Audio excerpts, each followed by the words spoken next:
저도 이렇게 성경을 읽다가 대체로 제가 이제 궁금하게 여겨지는 것을 사실은 역으로 생각하면은 제가 궁금하게 여겨지는 것이긴 하지만 하나님께서 전하기를 바라는 그러한 것을 제가 뽑아서 이렇게 합니다. 그래서 오늘은 복음에 대해서 그 다음에 7절에 백성으로 부르셨다라는 거에 대해서 11절에 신령한 은사를 바울이 나눠주기를 원했는데 신령한 은사가 도대체 뭔지 그 다음에 16절에 하나님의 능력, 복음에는 하나님의 능력이 나타난다고 했는데 복음이 믿는 자들을 구원하는데 하나님의 능력이라고 해서 저는 이제 복음을 그러면 우리가 하나님의 은혜다 그러면은 좀 이해가 되겠는데 하나님의 능력이라는 부분이 이해가 안 됐어요. 그래서 이것이 뭘까? 어쨌든 오늘 그 얘기를 할 겁니다. 그 다음에 17절에 하나님의 의에 대해서 이렇게 5개 정도를 보도록 하겠습니다. 첫 번째 1장 2절에 보면 1장 1절부터 그리스도 예수의 종인 나 바울은 부르심을 받아 사도가 되었습니다. 나는 하나님의 복음을 전하게 하여 따로 세우심을 받았습니다. 여러분들 이거 이제 로마서 읽다 보면은 어때요? 쉽죠? 예전에 이제 개역개정으로 봤던 기억 있는 분들은 알 겁니다. 이게 읽어도 무슨 말인지를 몰라요. 그런데 지금 이제 여러분들 보면 읽으면서 보면 대체로 다 이해가 되죠. 이해가 쉽습니다, 진짜. 이 복음은 그래서 이제 개역개정을 갖고 설교할 때는 일단 기본적으로 말을 이해시키는 게 중점이에요. 괜히 하지 않아야 될 것을 하는 거예요. 그러니까 이제 목사님들이 굉장히 똑똑한 척 하지만 사실은 그게 아니고 그냥 누구나 다 알 수 있어야 돼요. 왜냐면 예전에 루터가 이제 개혁을 하기 전에는 라틴어로 성경을 사용했잖아요. 그러니까 일반 백성들은 알아들을 수가 없어요, 라틴어를. 루터는 이제 독일 사람인데 독일어로 번역이 안 되는 거예요. 안 돼 있어요. 그러니까 그냥 신부들만 알잖아요. 그러니까 누구나 알아야 되는 성경을 특정한 사람들만이 알아요. 그래서 그 사람들이 특정한 사람들만, 특정한 사람들이냐. 실상은 그렇지 않죠. 모든 사람들이 복음을 읽고 이해할 수 있어야 되는데 그러하지 못했습니다. 제가 개역개정을 보면서 그런 생각을 많이 했어요. 저 이제 대학교 때 국문학을 이제 전공했으니까 그래서 국어를 잘한다는 건 아니지만 이해를 잘 못한다. 그래서 내가 이해 못하는데 다른 사람이 어떻게 이걸 이해할 수 있을까? 그래서 성경을 이제 보면서 제가 설교를 준비하면서 첫 번째가 뭐 연구하는 게 아니야. 뜻을 이해하는 것부터 시작을 하는 거예요. 그러니까 거기에 많은 시간을 할애합니다. 근데 우리가 이제 세번역으로 바꾸고 나서부터는 이런 것들이 거의 없어졌습니다. 그래서 원래는 누구나 다 이해할 수 있어야 돼요. 그 정도 이제 읽으니까 그냥 그대로 다 이해가 되죠. 그래서 이 복음은 하나님께서 예언자들을 통해 성경에 미리 약속하신 것이다. 자, 우리가 이제 복음에 대해서 많이 얘기합니다. 자, 여러분들 한번 속으로 한번 생각해 보세요. 우리가 복음 거의 평생을 들어왔습니다. 그런데 속으로 한번 해보세요. 복음이 뭘까? 자신에게 한번 물어보세요. 그리고 한번 자신에게 한번 답을 해보십시오. 우리가 수없이 사용하는 말인데도 불구하고 저는 그랬어요. 내가 답을 하려니까 쉽지 않더라고요. 복음 뭘까? 복음 영어로 하면 굿뉴스, 뭐 한국말로 하면 복된 소식, 다 같은 얘기예요. 좋은 소식인데 뭘까? 그리고 제가 이제 청년회 때 제가 이제 나중에 목사가 되겠다는 생각을 했을 때 가장 걸리는 것 중에 하나가 뭐냐면은 제가 전에도 가끔 말씀드립니다. 이 복음이 예수님이 십자가에서 우리의 죄를 대신해서 우리의 죄를 짊어지시고 죽으셨다. 그래서 내가 이제 믿으면 나의 죄가 모두 용서를 받고 하나님의 자녀가 된다. 뭐 그런 거. 그런데 이걸 가지고 도대체 평생 무슨 설교를 해? 한두 번 하면 끝일 것 같은데 이 같은 내용들을 내가 한교의 목사로 사역을 한다고 할지라도 그 많은 시간들을 이 복음에 대해서 설교를 하는데 이 간단한 내용은 도대체 뭐 이렇게 오래 설교할 내용이 뭐 있을까? 한두 번 하면 진짜 몇 번만 하면 할 게 없을 것 같다라는 제가 그 생각을 늘 했습니다. 자, 여러분들이 이제 복음에 대해서 본인들이 한번 생각해 보니까 나름대로 답을 하시는 분도 있을 테고, 또는 막상 구체적으로 생각해 보니까 뭔가 이렇게 구체적으로 답이 안 나오시는 분들도 있을 테고, 여기 보니까 이 복음은 3대를 뭐냐면 아들에 대해서 얘기해요. 복음은 뭐야 되냐면 소식이에요. 소식인데 무슨 소식이냐면 아들에 대한, 즉 예수님에 대한 소식이에요. 예수님에 대한 소식. 복음은 예수님에 대한 소식입니다. 그래서 제가 아주 간단하게 여러분들이 알아듣기 좋게, 그리고 기억하기 좋게 제가 복음을 이제 간단하게 예수님에 대한 건데, 예수님에 대한 게, 예수님에 대한 어떤 것이냐? 예수님이 행하신 일. 그래서 복음은 예수님이 행하신 일, 예수님에 대한 이야기입니다. 복음은 예수님에 대한 이야기인데, 예수님이 행하신 일, 예수님이 어떤 이야기냐면 예수님이 행하신 일, 그 다음에 예수님이 지금 하고 계신 일, 그리고 예수님이 하신 일. 이게 이제 복음이에요. 간단하죠? 쉽게 정리가 되죠? 복음은 예수님에 대한 이야기입니다. 예수님이 행하신 것, 이미 하신 일, 그 다음에 지금 하고 계신 것, 하고 계신 일, 그리고 앞으로 하실 일, 이 모두를 복음이라고 하는 겁니다. 자, 그럼 예수님이 행하신 일은 우리가 익히 알고 있는 거예요. 십자가에서 우리의 모든 죄를 짊어지고 죽으셨다라는 겁니다.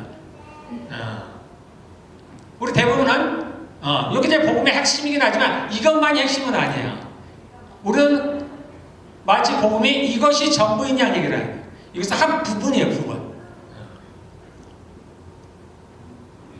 그래서 예수님께서 십자가에 죽으신 일, 그래서 당신의 죄가 사함을 받았습니다. 예수를 믿으면 용서받습니다. 구원을 얻습니다. 이게 예수님이 행하신 일, 이것을 사람들에게 전하는 겁니다.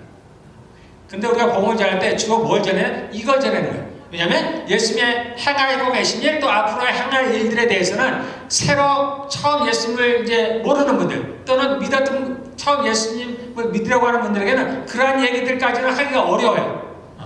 어려우니까 가장 기본적인 첫 번째 되는 이야기로 예수님이 행하신 일들에 대한 얘기를 하는 겁니다. 그러면 이제 교회에 오면 어떻게 해요? 매일 우리가 이 같은 얘기를 할 수가 없는 거예요. 매일 예수님이 십자가를 날려 죽으셨다, 그 얘기만 하는 게 아니에요. 우리가 처음 예수를 믿으면 우리가 여기에 집중을 하잖아요. 그런데 우리가 늘 언제까지 여기만 집중하는 게 아니에요. 그럼 늘 어린아이로 머무르는 거예요. 늘 뭐하면 늘 십자가만 얘기해요. 늘 십자가. 한때 그럴 때가 있고, 한때. 처음 예수님 오신 분들, 잘 모르는 분들, 믿음이 약하신 분들, 여기는 십자가잖아요. 근데 복음은 이게 끝이 아닙니다. 그 다음에 뭐예요? 이제 예수님이 행하고 계시는 일, 우리 안에서. 예수님이 하시는 일들이 뭐예요? 예수님은 지금은 하나님 우편에 계시죠? 그러면 누굴 보내셨어요? 성령님을 보내셨죠? 그 성령님도, 예수님도 하나님이시잖아요. 그러므로 예수님이 지금 하시는 일은 성령님께서 하시는 일입니다. 그러니까 성령님께서 지금 우리에게 하시는 일이 뭐예요? 우리를 만들고 계시다. 우리를 빚고 계십니다. 우리를 하나님의 자녀로, 그리스도의 신부로, 그 하나님의 나라를 상속할 자로, 그 나라를 함께 통치할 자로 지금 만들고 계시다. 그러한 이야기가 복음에 대한 이야기입니다. 성경에 써 있는 거예요.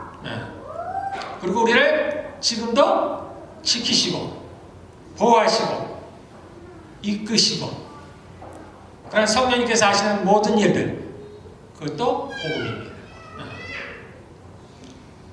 자, 그 다음에 이제 앞으로 주님께서 행하실 일, 예수님께서 행하실 일들이 뭐예요? 앞으로 우리가 한 대로 다시 오실 예수님, 예수님이 다시 오시겠다고 말씀하셨죠?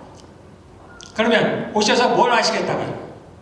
심판을 하시는 거죠? 하나님 아버지께서 모든 심판을 예수님께 맡기셨다 그랬죠? 예수님께서 심판을 하십니다. 재림을 하시죠? 그리고 이제 이 땅에서 1000년간 다스리시죠? 그것이 끝나면 이제 모든 산자와 죽자를 심판하십니다. 그리고 이제 영원한 새하늘과 새 땅이 하늘로부터 내려오는, 앞으로 주님께서 행하신 이러한 일들, 이 모든 것들을 통틀어서 우리가 복음이라고 얘기하는 겁니다. 그런데 이 복음이 성경에 미리 다 약속이 되었대요. 예언이 되었다고 합니다. 그럼 진짜 그런가? 궁금하잖아요. 그래서 제가 한번 찾아봤습니다. 많아요. 많이 있습니다. 그래서 첫 번째로 이 예수님에 대해서, 즉 메시아에 대해서, 구약에는 예수님의 이름이 나오지 않습니다. 임마누엘이라고 나오죠. 임마누엘. 예수님의 이름이 구체적으로 나오지 않습니다. 그러니까 누군지는 모르지만 이제 앞으로 하나님이 보내실 자가 있다라는 것이 성경에 많이 예언이 됐는데, 그 첫 번째가 뭐냐면 창세기 3장 15절에 일어나는 거예요. 그래서 아담과 하와가 범죄하죠. 그러면서 거기에 이제 다시 그들을 구원할 것이라는, 그래서 여자의 후손으로 누군가가 태어날 거라는 것, 그 예언이 나옵니다. 그 여자의 후손이 누구예요? 예수님이죠. 왜 여자의 후손이요? 사람들은 다 남자의 후손입니다. 여자를 통해서 나지만 그 씨는 남자예요. 그래서 다 남자의 후손입니다. 근데 예수님만은 그 남자의 후손이 아니에요. 성령님을 통해서 나셨기 때문에 굳이 여자의 후손이라고 표현을 한 거예요. 자, 그 다음에 창세기 22장에 보면은 그 모세에게 뭐라고 약속하시냐면은 너의 씨로 말미암아서 온 세상이 복을 받을 것이다. 그 씨가 누구냐? 예수 그리스도. 앞으로 올 메시아를 예언하는 겁니다. 조금은 흐릿하죠. 분명치가 않습니다. 그 다음에 창세기 49장에 보면은 야곱이 마지막으로 죽기 전에 자신의 12아들에 대해서 예언하는 장면이 나옵니다. 그 중에 이제 유다를 대해서 예언할 때 뭐냐면 유다에게서 영원한 통치자가 오실 것이다. 실로가 오기까지. 그 실로가 이제 화평케 하는 자, 메시아를 말하는 겁니다. 그래서 조금 더 구체적이 됐죠. 그래서 유다의 자손 가운데서, 유다 족속 가운데서 그 메시아가 올 것이다. 라고 이제 얘기를 합니다.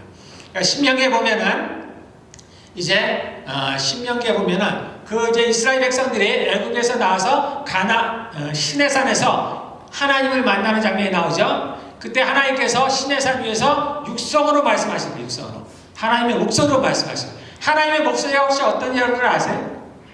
하나님의 목소리가 여러분이 아는 대로 하나님의 목소리는 어떨 것 같습니까? 하나님도 자신의 목소리가 있어요. 하나님의 목소리가 있습니다. 하나님께서 그 산에서 자신의 육성으로 말씀을 전했어요. 이스라엘 백성들 밑에 있고, 그 하나님께서 그 시내산 위에 하나님이 임재하셨죠. 오셨습니다. 그러니까 거기서 구름과 빽빽한 구름, 흑암과 불이 나고 지진이 나고 바위가 터지고 이런 장면이 있는지 모르겠어요. 어디에 있는데 나와 있는데 이렇게 하나님이 오시니까 그러한 일들이 주변에 벌어졌습니다. 그래서 하나님께서 위에서 말씀하시는 거예요. 그러니까 이스라엘 백성들이 밑에서 모든 사람들이 모여서 거기서 듣고 있는 겁니다. 그러니까 어떻게 이스라엘 백성들이 너무나 두려운 거예요. 하나님이. 그 목소리를 듣고 있기가 너무나 두려운 겁니다. 하나님의 음성은. 그래서 이 이스라엘 백성들이 모세에게 뭐라고 얘기하면 하나님이 우리한테 직접 좀 얘기하게 하지 마십시오. 우리가 죽을 것 같습니다. 당신이 하나님한테 듣고 그것을 우리한테 전해주시면 저희들이 그것을 듣겠습니다. 근데 하나님께서 이 이스라엘 사람들이 모세에게 얘기하는 것을 들었다 그랬습니다. 그것을 듣고서 이제 하나님께서 예언하시기를 그러겠다 그랬습니다.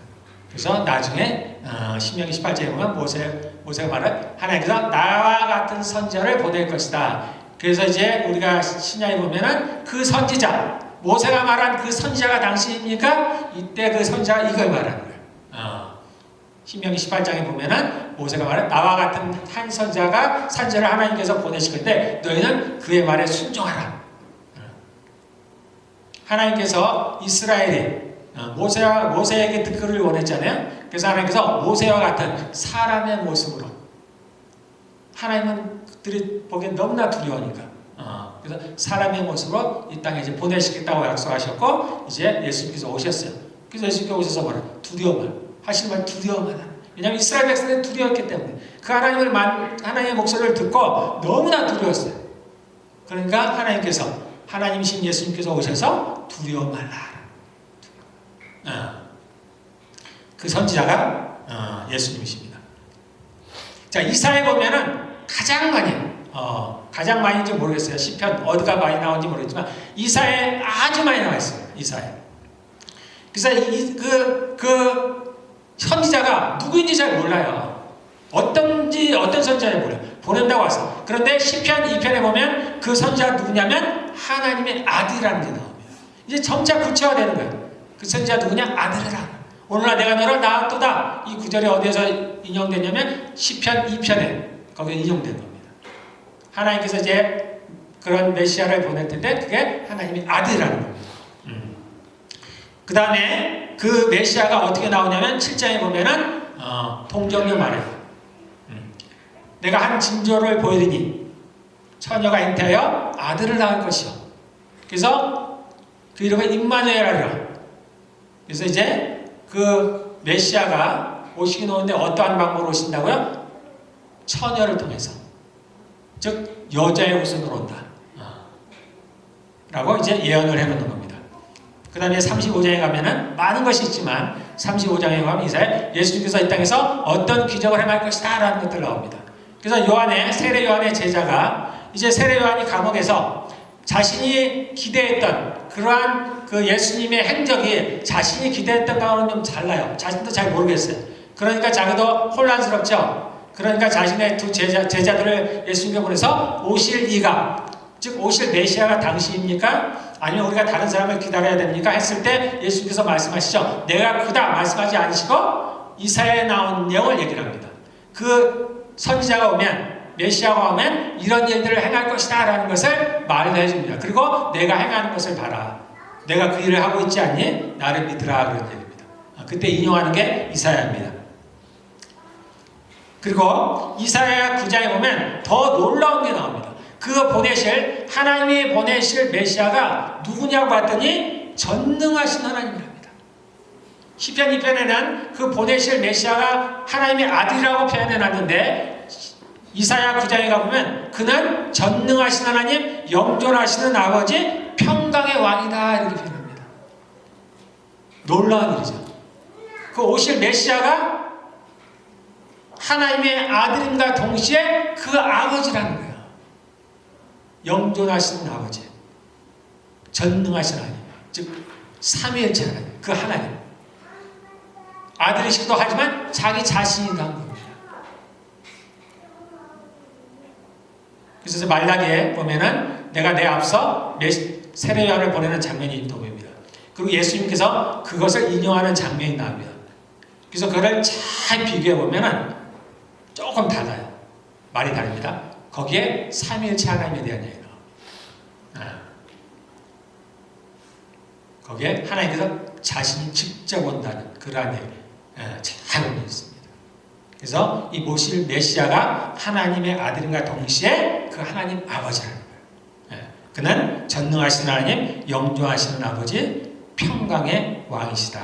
그리고 이제 53장에 가면 그 유명한 이제 메시아에 대해서 아주 많이 인용되는 게 이사야 53장입니다. 고난받는 종에 대해서 나옵니다. 그 메시아가 와서 어떻게 행할 것인가. 이스라엘은 그 메시아를 누구의 자손으로 해서 다윗의 자손. 그러니까 다윗과 같은 왕. 그러면 왜요? 능력이 많은, 힘이 많은.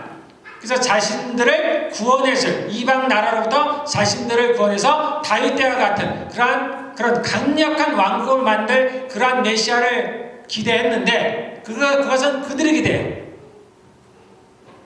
그들은 성경을 잘못 알았죠. 근데 이사야 53장에 그 메시아가 어떤가를 표현했어요. 그런데 그 53장에 보면 메시아가 어때요? 아주 연약한, 볼품없는, 사람들이 흠모할 만한 것이 없는, 아무 소리도 내지 않는, 도살장에 끌려가는 어린 양과 같이 그렇게 죽음으로 이끌려가는 고난받는 종에 대해서 얘기 나옵니다.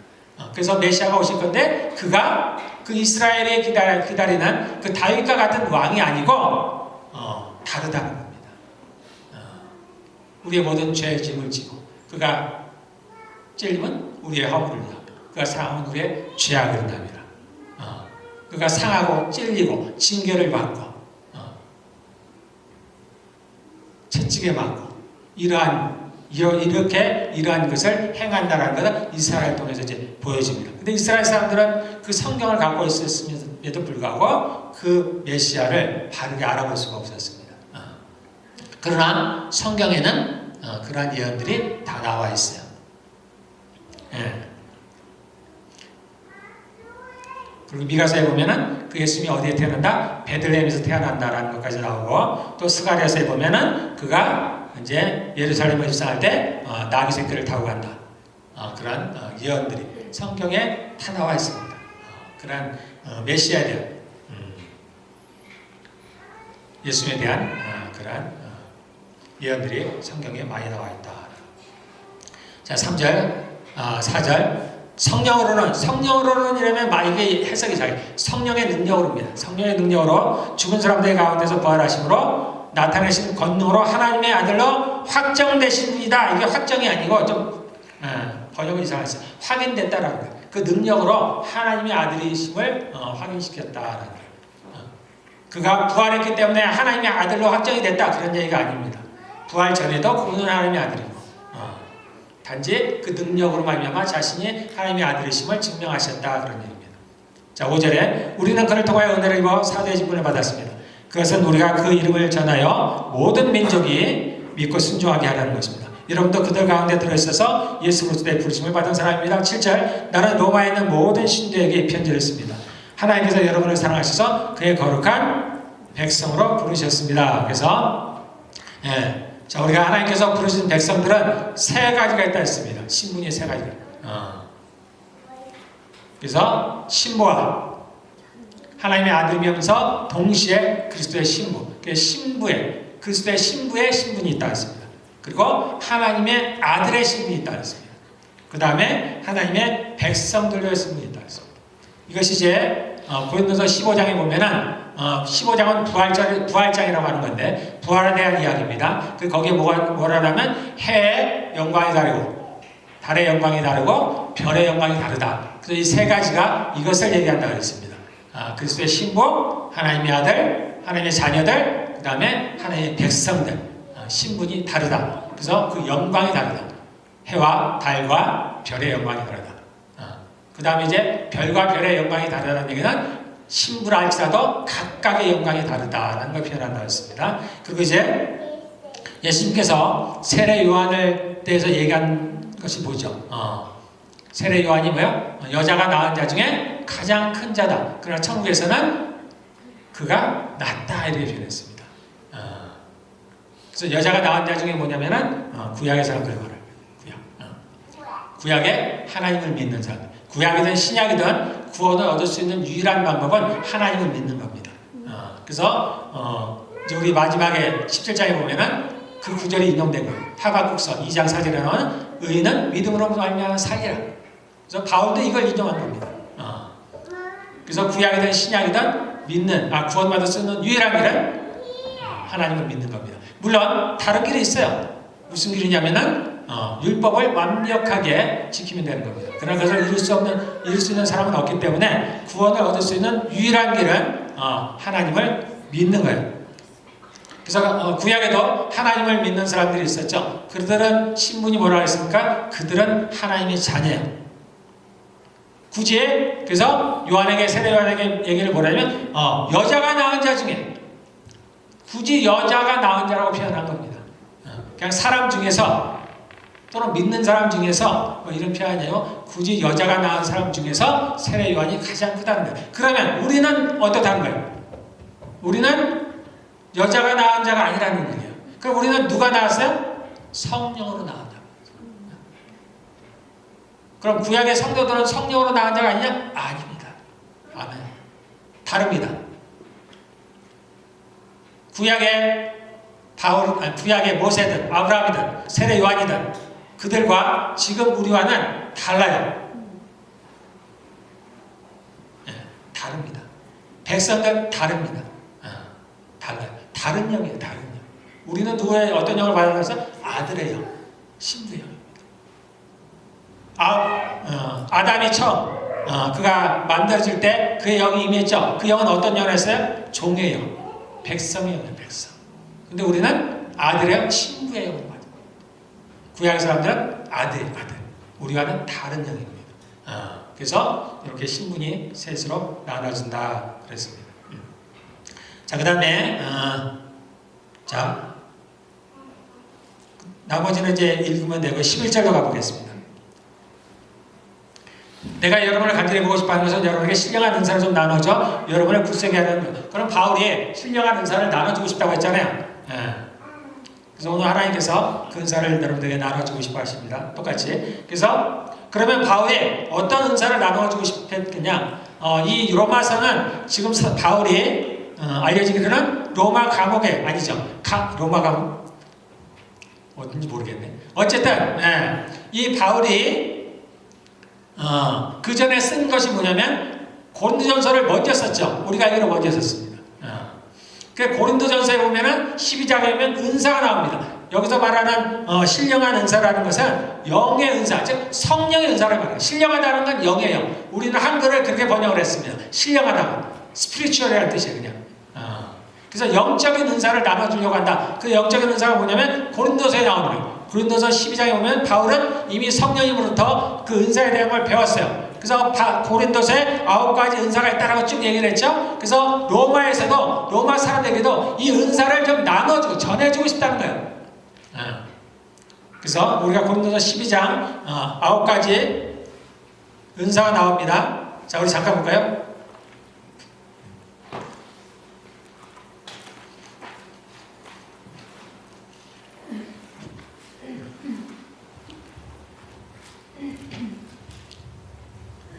자, 12장 8절에서부터 7절 각 사람에게 성령을 나타내 주시는 것은 공동 유익을 위한 것입니다. 성령의 은사를 주신 것은 서로에게 유익하도록 하는 거라 그랬죠. 자, 8절에 어떤 사람에게는 성령을 타여 지혜의 말씀의 은사. 그래서 지혜의 말씀의 은사. 그 다음에 지식의 말씀의 은사. 그 다음에 9절에 믿음의 은사. 그 다음에 기적을 능력을 주시는 능력의 은사. 그 다음에 예언의 은사, 영 분별의 은사, 방언의 은사, 방언 통역의 은사가 있습니다. 이렇게 총 9가지가 있습니다. 우리 다시 원래로 돌아가면 되고요. 자, 그래서 이 9가지 은사가 있는데 이 각 시대마다 은사가 모두를 하나님께서 주시는 게 아니라 그랬죠. 하나님도 이 마귀와의 싸움이 있습니다. 이 땅은 전쟁이라 그랬죠. 마귀도 전략을 갖고 싸우는 겁니다. 그래서 하나님도 마찬가지로 성령님께서도 자신의 전략이 있어요. 그래서 그때마다 필요한 우리에게 무기를 주십니다. 은사를 주셔요. 그래서 초대교회 때는 뭐가 많이 나타나요? 초대교회 때 나타나는 게 뭐예요? 방언의 은사가 나타났죠. 그 다음에 그때 지혜의 은사도 나타나고 지식의 은사도 부어지며 믿음의 은사도 부어지고 능력을 행하는 은사, 신의의 은사가 부어졌죠. 그 다음에 예언의 은사가 부어지고 예언 통역의 은사가 부어졌습니다. 그래서 오직 한 가지만을 제외하고 뭐냐면 영 분별의 은사를 제외한 8가지 은사가 초대교회 때 쭉 부어졌어요. 우리가 그 성경을 통해 사도행전을 보면 그것을 좀 알 수가 있습니다. 그런데 그 이후로는 이러한 은사들이 거의 안 부어졌습니다. 그래서 이제 교회사에서는 그것을 암흑시대라고 하는데 별로 좋은 얘기는 아니에요. 그때입니다. 그래서 그때는 은사들이 거의 안 부어졌어요. 거의 안 부어졌다는 얘기가 없다는 얘기는 아닙니다. 드문드문 부어주시기도 하시는데 이렇게 많이 보편적으로 부어지지 않았다라는 겁니다. 자, 그리고 그러다가 이제 어느 때냐면 다시 하나님의 은사가 부어지는 때가 와요. 그것이 언제냐면 16세기 개혁 뭐죠? 종교개혁 때 루터를 통해서 이제 종교개혁이 되잖아요. 그때가 이제 다시 이제 은사가 부어지는 때. 그래서 이제 루터 같은 사람에게 지혜의 말씀의 은사, 예를 들면 지식의 말씀의 은사 같은 그런 은사들이 부어지는 겁니다. 그래서 성경을 대서 깨닫게 하는 것입니다. 깨닫게 하시죠. 그래서 그때 이제 은사들이 다시금 부어집니다. 그래서 지혜의 은사와 지혜의 말씀의 은사, 지식의 말씀의 은사, 그 다음에 믿음의 은사가 이제 다시 부어진 거예요. 그때부터 쭉 부어져 온 거예요. 지금까지. 그리고 나서 언제 또 다른 은사가 부어지냐? 우리가 아는 대로 20세기입니다. 20세기 들어와서 제가 가끔 얘기하죠. 미국의 아주사라는 지방에서 부흥이 일어났다 했습니다. 그때 나타난 가장 큰 특징이 뭐냐면 방언이 있었습니다. 방언이 이전에도 있었죠. 그리고 드문드문 있었습니다. 그런데 이때 1906년도입니다. 그때 강하게 성령님께서 부흥을 부어주셨는데 이때 방언이 전 세계적으로 퍼졌습니다. 그래서 이때 방언의 은사가 이제 우리들에게 사람들에게 주어지기 시작했고 그 다음에 신의 은사, 그 다음에 능력을 행하는 은사가 이렇게 부어졌습니다. 이게 20세기에 부어진 거예요. 20세기. 16세기를 지금해서 지혜와 지식과 믿음의 은사가 그때서부터 쭉 부어져 왔습니다. 그리고 20세기에 들어서 이제 능력과 신의와 방언의 은사가 이제 계속 부어지기 시작했습니다. 그대로 이제 이러한 능력들이 은사들이 계속해서 나타나고 있습니다. 자, 그리고 이제 21세기에 들어서 하나가 마지막 때 부어진 거예요.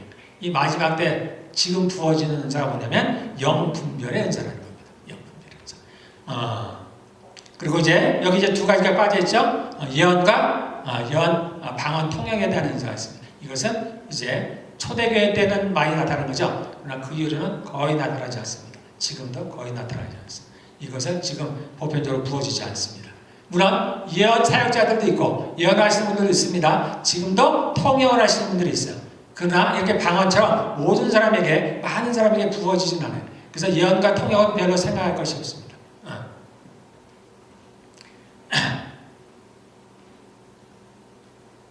그래서 지금 하나님께서 말씀대로 은사를 부으시겠다고 하십니다. 그래서 제가 호명하는 분은 그냥 일어나시면 됩니다.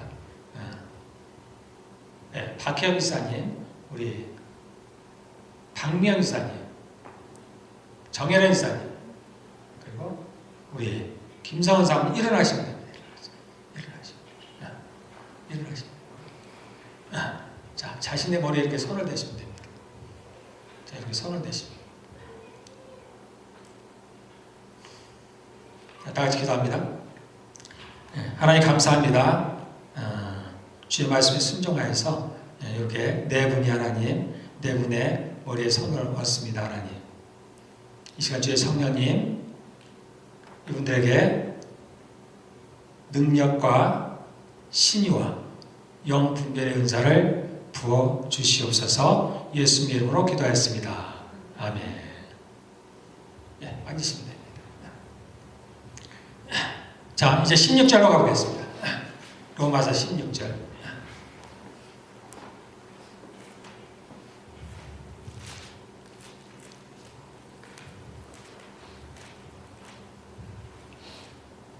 나는 복음을 부끄러워하지 않습니다. 이건 좀 반어적인 얘기예요. 이 정도가 아니죠. 복음은 어마어마한 겁니다. 이렇게 좀 반어적으로 표현한 거예요. 나는 복음을 부끄러워하지 않습니다. 이 복음은 유대 사람을 비롯하여 그리스 사람이라는 건 특별히 이제 그리스 사람만을 의미하는 건 아니고 이방인들을 말합니다. 유대인들을 제외한 이방인들. 모든 사람에게, 그러니까 모든 사람이죠. 유대 사람을 비롯하여 그리스 사람에게 이르기까지 모든 믿는 사람을 구원하는 하나님의 능력입니다. 그랬습니다. 그래서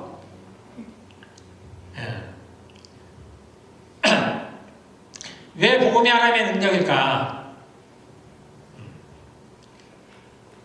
자, 그 17절부터 볼까요? 17절 보면 하나님의 의가 복음 속에 나타났다. 이 일은 오로지 믿음의 근거에 일어납니다. 이것은 성경에 기록한 바 의인은 믿음으로 살 것이다 한 것 같습니다.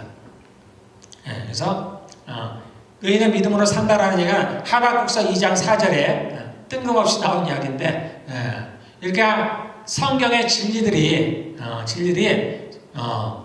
어떤 때로는 연관성을 잘 모르는데도 그냥 드문드문 나와요. 처녀가 잉태하여 아들을 낳을 것이요 그 이름을 임마누엘이라고 해서 전혀 뜬금없는 얘기입니다. 그 성경에 따르면 왜 이게 여기에 나와 있는지 잘 몰라요. 그냥 뜬금없는 이야기처럼 나옵니다. 그렇게 성경에 보면은 그러한 진리들이 하나님의 어떤 약속들 그러한 것들이 성경에서 이렇게 나와요. 그래서 우리가 생각할 때는 믿음으로 구원을 얻는다 그러니까 이것에 대한 어떤 학문적인 뒷받침이 될 만한 뭔가 이렇게 많은 아까 우리가 오실 메시아에 대한 예언들이 많이 있듯이 뭐 그런 것이 많이 있을 것 같은데 요거잖아요. 하박국서 2장 4절 의인은 믿음으로 살리라. 그래서 믿음으로 구원을 얻는다. 바울이 그 구절을 인용해서 똑같이 사용을 합니다. 지금 여기 나온 대로. 그래서 의인은 믿음으로 살리라라는 거. 물론 그 외에 어떤 대목에서 어떤 이제 성경에서 또 이것을 나타내는 이러한 진리를 나타내는 구절이 있는지는 모르겠지만 저는 이제 모르고 또 다른 구절을 인용하는 걸 제가 잘 본 적은 없어요.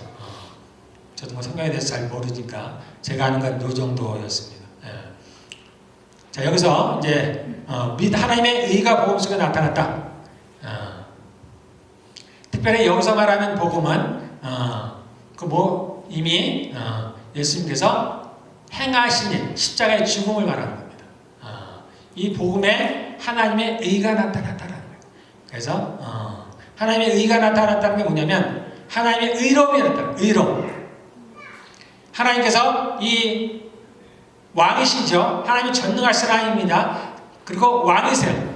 그래서 자신의 사랑하는 백성들 또는 자신의 사랑하는 자녀들, 신부들을 구하기 위해서 마음대로 하신 게 아니라는 거예요. 그도. 그래서 하나님의 의가 나타났다는 게 하나님도 자신이 만드신 법을 지키셨다라는 얘기입니다. 누가 봐도. 하나님께서 마음대로 법을 바꾸셨다든가 마음대로 어떻게 한 것이 아니라는 거예요. 하나님 자신도 자신의 법을 지켰다라는 겁니다. 그래서 하나님도 자신의 의가 드러났다라는 겁니다. 그래서 이 복음에는 십자가에는 두 가지가 나타난다 그랬죠. 하나는 공의와 하나는 사랑입니다. 공의와 사랑에서 제가 이렇게 표현하면 정확히 맞는지 모르지만 하나님 나라의 법을 하나님 나라의 법을 바치는 두 개의 기둥이 있다면은 이 공의와 사랑입니다. 공의와 사랑. 그리고 하나님 나라의 법의 파운데이션, 기초를 형성하는 게 있다면 그것은 죄의 삭은 사망이라는 거예요. 그래서 하나님께서도 이 세 가지를 잘 지켰습니다. 십자가에서 사랑만 나타난 게 아니죠. 그분의 공의가 나타났고 죄의 삭은 사망이라는 것을 하나님도 그대로 적용을 하셨습니다. 그래서 하나님께서 우리가 죄인이지만 하나님께서 자신의 아들을 십자가에서 죽이신 말미암아 우리에 대한 사랑을 나타내셨죠. 확증하셨다고 했습니다. 그리고 자신의 자식일지라도 아들일지라도 예수님께서 겟세마네 동산에서 마지막으로 기도했던 장면이 나오죠. 할만하시거든 하나님 이 잔을 내게서 거두어 주십시오. 하나님이 아들이지만 그렇게 그 고통 가운데 앞으로 자신에게 닥쳐올 고통이 견딜 수 없어서 그 아버지께 간절히 기도했습니다. 그럼에도 불구하고 이 예수님께서 뭐라고 하세요? 나의 원대로 마시고 아버지의 완대로 하시기를 원합니다. 즉 그래서 예수님은 십자가에 죽으셨죠. 그 얘기는 아버지가 원하시는 것은 아들을 십자가에 죽이는 거였습니다. 그래서 우리가 이 대목을 가지고서 성령의 9가지 열매에서 뭘 적용했어요? 혹시 기억나시나요? 이 장면에 뭘 적용했는지? 우리 성령의 9가지 열매 중에서 이 겟세마네 동산의 기도 그런데 하나님 아버지의 태도, 신실하심을 했죠. 자신의 신실하심을 보여줬습니다. 자신의 아들이 겪어야 될 그 고통에도 불구하고 그분은 그것을 피하지 않으셨습니다. 그분은 또한 자신이기도 하죠. 그 고통을 마치 몸소 맞닥뜨린 것입니다. 그러므로 자신이 우리를 향한 자신의 신실하심을 보여줬습니다. 그래서 그 일을 이루어진 거죠. 세례 요한이 이제 예수님이 세례 요한에게 나와서 세례를 받으려 하니까 세례 요한이 뭐라고 해요? 당신이 나에게 나오십니까? 내가 당신한테 나아가야 되는데 내가 어떻게 당신에게 세례를 줄 수 있습니까? 내가 당신한테 세례를 받아야 되는데 근데 예수님이 뭐라고 말씀하셔요? 그렇게 함으로써 우리가 의를 이루자. 그래서 그 세례받는 장면이 어떤 거라 그랬어요? 예수님은 세례를 받으실 이유가 없죠. 세례는 뭐예요? 죄인이 죄 씻음을 받는 증거로서 받는 거잖아요. 그럼 예수님은 죄가 없으시잖아요. 그런데 왜 세례를 받아요? 세례의 형식을 띄었지만은 그것은 뭐냐면 우리가 구약의 이스라엘 백성들이 양과 소를 잡을 때 그 잡기 전에 그 사람이 어떻게 해요? 자기의 손을 얹어서 그 양과 소에게 어떻게 해요? 안수하죠. 안수함으로써 어떻게 합니까? 자기의 모든 죄를 전가하는 장면이죠. 그래서 세례 요한이, 세례는 모든 인류의 대표입니다. 그 순간만큼은. 그래서 모든 인류의 죄를 대표한 세례 요한이 예수님에게 자신의 죄를 전가하는 장면이에요.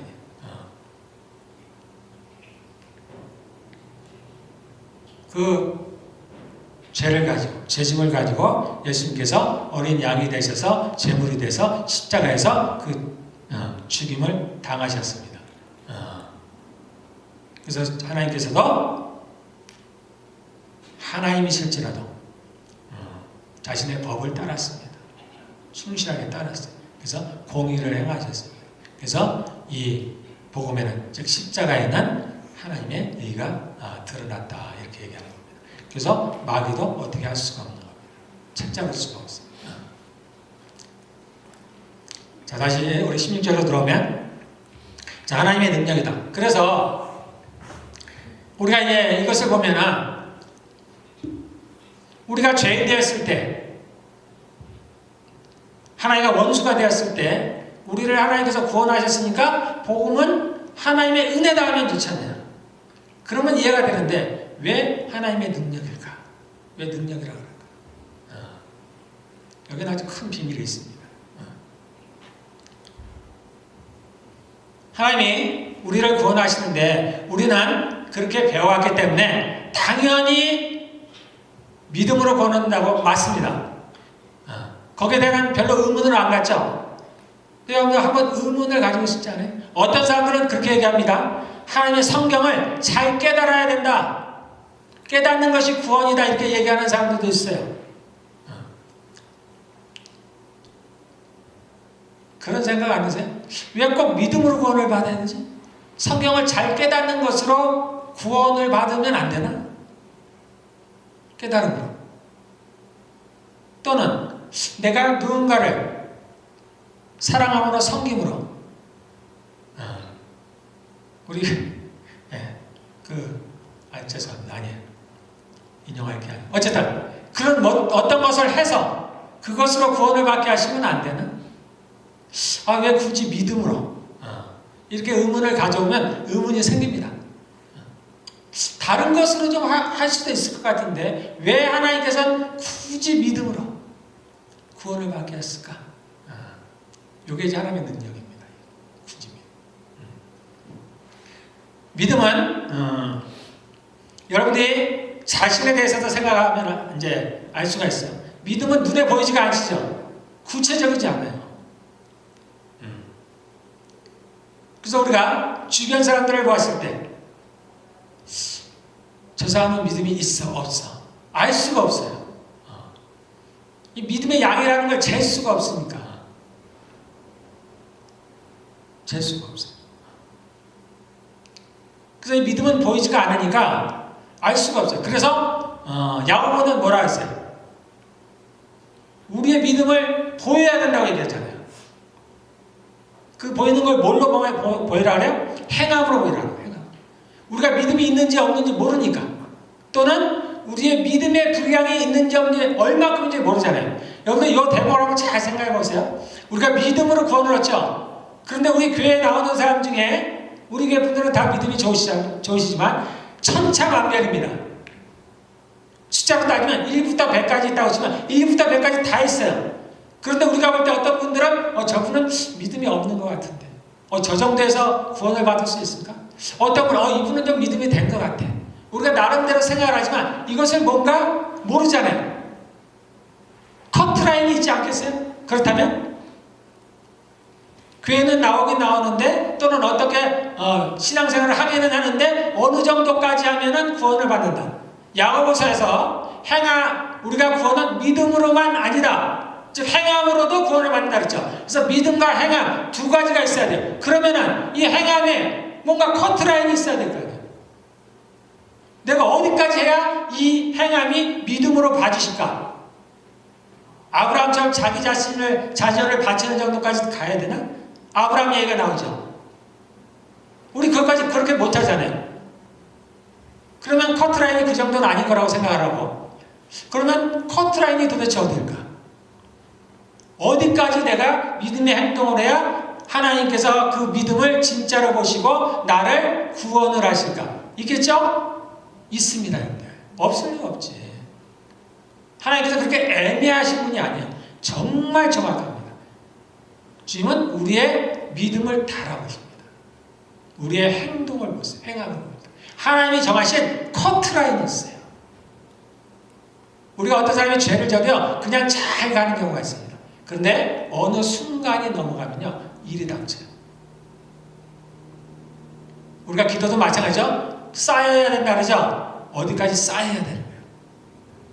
이스라엘 백성들이 애국으로 갔어요. 그 전에 하나님께서 가나안 백성을 모두 멸하지 않았습니다. 왜 그랬어요? 그들의 죄가 아직 차지 않았다. 그들이 죄인이긴 하겠지만, 죄를 짓긴 하지만 그들의 죄가 멸할 만큼은 되지가 않아. 아직은. 그 사람이 두고 보시는 겁니다. 그리고 때가 차서 이제 멸할 만큼이 됐을 때 하나님께서 이스라엘 백성들을 이끌어 오시는 거예요. 우리가 볼 때는 이런 그냥 아니라 하나님은 정확한 순서대로 하시는 거예요. 그래서 그들의 죄가 찼을 때 하나님께서 그들을 멸할 수가 있는 거예요. 마찬가지입니다.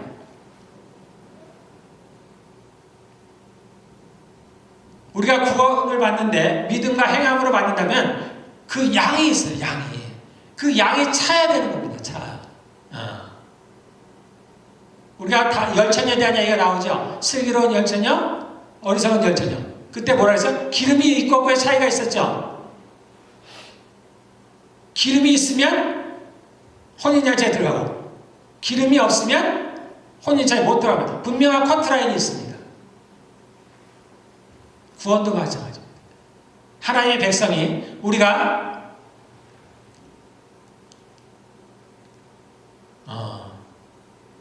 지난달인가요? 우리가 말씀이 있었죠. 작년인가 돌아다니면서 누구든지 다 데려오라 그러잖아요. 그때 데려오는데 어디를 데려옵니까? 혼인잔치에 데려오죠. 신부들이 아닙니다. 그들은 손님들이에요. 손님들도 그 안에 들어오는데 커트라인이 있어요. 그래서 청함을 받은 사람은 많지만 택함 받으면 적다. 그래서 그들을 주님께서 보시기에 예복을 입지 않은 사람과 예복을 입은 사람으로 나누시죠. 그렇게 가르는 겁니다. 갈라. 그래서 예복을 입지 않은 사람은 거기에 들어오지 못해요. 그 옷이 뭐라고 해서 성경에서는 옳은 행실이라고 그러죠. 그래서 하나님의 백성이긴 하지만 그 혼인잔치에 들어올 수 있는 사람은 예복을 입어야 돼요. 어떤 정도의 어떤 양의 옳은 행실, 행위들이 있어야 되는 겁니다. 그렇지 않으면 그는 거기서 쫓겨나는 거예요. 우리를 어떻습니까? 우리는 그 혼인잔치의 손님이 아니죠? 우리는 당사자들입니다. 신부들이에요. 그럼 우리는 조건이 뭐예요? 우리는 조건이 없어요. 우리는 택함을 받은 사람들이에요. 예정을 입은 사람들입니다. 그러나 백성들은 다릅니다. 그 혼인잔치에 들어오는 사람들은 굉장히 영광을 입은 사람들입니다. 특별한 사람들이 오는 거예요. 거기에 들어오는 사람들은 특별해야 돼요. 그 예복을 갖춘 사람이 와야 되는 거예요.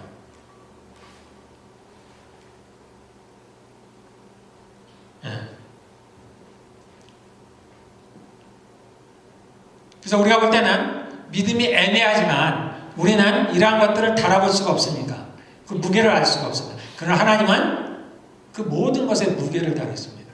우리의 무게가, 믿음의 무게가 어떤지, 우리의 행함의 무게가 어떤지를 달아보세요. 그래서 거기에 그래서 우리 그 성경에 보면은 줄자 얘기 많이 나오죠. 다림질. 하나님은 늘 달아보신다. 늘 달아보신다. 나의 믿음이 우리를 늘 시험하신다 그랬죠? 같은 얘기예요. 내가 주님이 말씀하시는 또는 정하시는 어떤 거에 다달았느냐 안 달았느냐 거예요. 늘 시험하시고 늘 우리를 재보시는 거예요.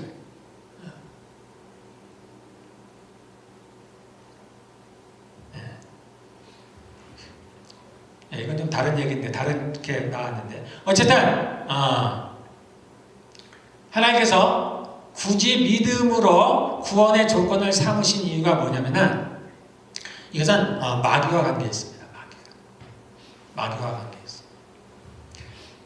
성경에 우리가 이해를 못하는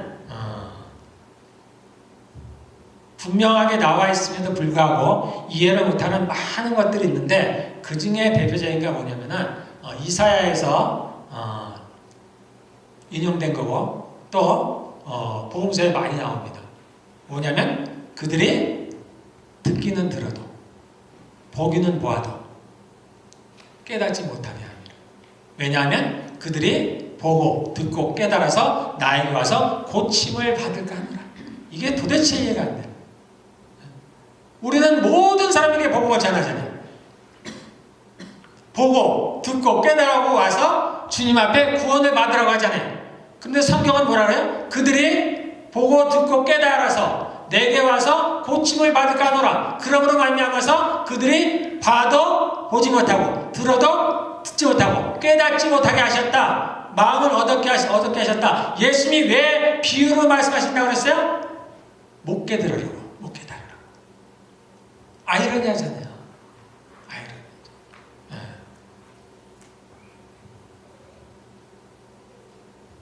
근데 성경에 나와 있지만 우리가 잘 모르는 부분이에요. 받아들이기가 어려운 부분입니다. 그 중에 뭐냐면 하나님께서 예수님께서 그 서기관과 바리새인들을 향해서 하셨던 말씀이에요. 너희는 너희 아비 마귀에서 났으니 마귀로부터 난 자들이었어요. 우리는 구별할 수는 없습니다. 구별할 수. 우리가 예수님을 믿기 전에 우리가 하나님으로부터 택함을 받았다는 거 구분해야 안 되죠. 내가 예수님을 믿을 사람이라는 거, 나중에 내가 예수님을 그 믿음을 가질 사람인 거, 여러분들 예수님을 믿기 전에 자신에 대해서 안 사람이 없죠. 알 수가 없어요. 이 땅에 마귀의 자녀들이 있어요. 우리가 하나님의 자녀인 것처럼 마귀의 자녀들이 있습니다. 그들을 스스로가 자기가 마귀의 자녀인지 몰라요. 우리가 봐도 모릅니다. 몰라요. 그런데 있어요. 그렇게 있어요. 그래서 성경은 뭐래요? 유대인들이 모였을 때 계시록에 나오죠. 그들이 유대인의 회라고는 하지만 그들은 실상은 사단의 회다라고 말씀하십니다. 사단들이 모였다. 이 땅에 악한 사람들이 있어요. 그래서 이 땅에는 알곡과 가라지가 나오죠. 그 알곡은 어떻게 해요? 나중에 걷어서 불을 사르죠. 지옥에 들어갑니다.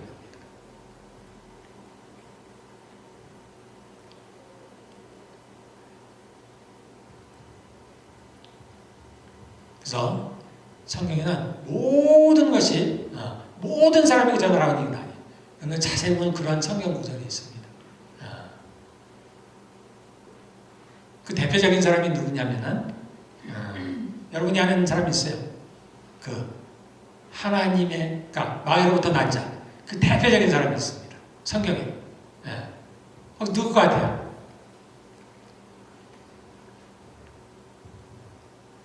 누굴 것 같습니까? 예수님과 아주 가까웠어요. 누굴 것 같아요? 가룟유다예요. 가룟유다가 대표죠. 그래서 예수님은 뭐라 그래요? 너는 차라리 나지 않았으면 좋겠다. 나지 않았으면. 그렇게 마귀로부터 난 자들이 있습니다. 그래서 주님은 그들이 와서 자신에게 와서 고침을 받지 못하도록 하시려고 그렇게 봐도 들어도 깨닫지 못하게 하시고 예수님은 또 비유로 말씀하십니다. 하나님께서 굳이 이 믿음이라는 것으로 구원의 조건을 삼은 이유가 바로 그거예요. 이 마귀의 자녀들은 사람의 모습을 하고 있으니까 우리가 마귀라고 하기는 그러니까 이 마귀의 자녀들은 이 믿음이 없어요. 믿음을 가질 수가 없습니다. 우리가 믿음이라고 얘기할 때는 아까 행위라는 얘기를 제가 여기서 이것 때문에 한 건데 믿음이라고 할 때는 단순히 뭔가를 확신한다든가 내가 이루어질 것으로 생각을 한다든가 그런 거와는 다릅니다. 믿음에는 아까 행위가 다르다 그랬죠? 그래서 믿음에는 뭔가가 있으면 이 사랑과 소망이 같이 가는 거예요. 같이. 그래서 믿음에는 이 사랑이 있어야 돼요.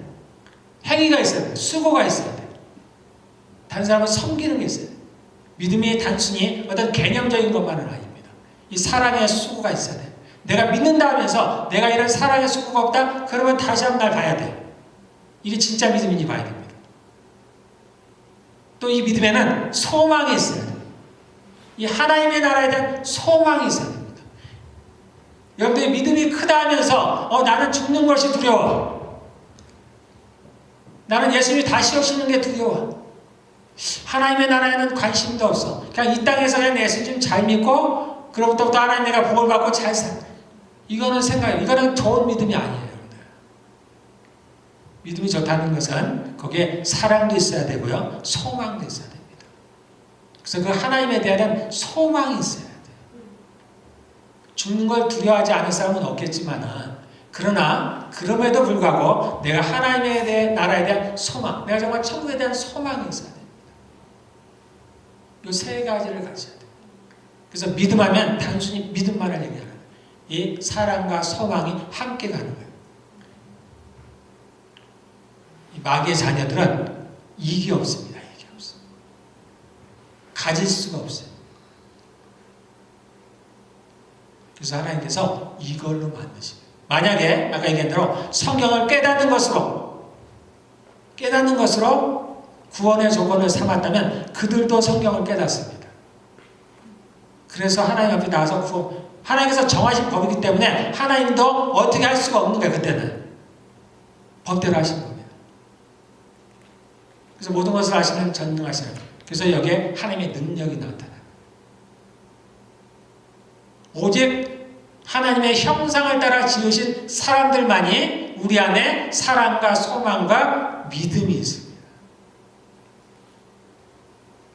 그래서 오직 하나님의 형상을 따라 지으심을 받은, 즉 하나님께로부터 난 사람들만이 구원을 얻을 수가 있어요. 그래서 이 복음에는 하나님의 능력이 나타난다고 얘기를 하는 것입니다. 예, 오늘은 여기까지 하고요. 다 같이 기도하겠습니다. 자, 제가 아까 처음 얘기한 대로 우리가 예배가 이렇게 끝나면은 자유롭게 이제 교제를 하시면 됩니다. 그리고 아까 얘기한 대로 기도는 예배가 시작되기 전에 그렇게 자신을 위해서 기도하시면 되겠습니다.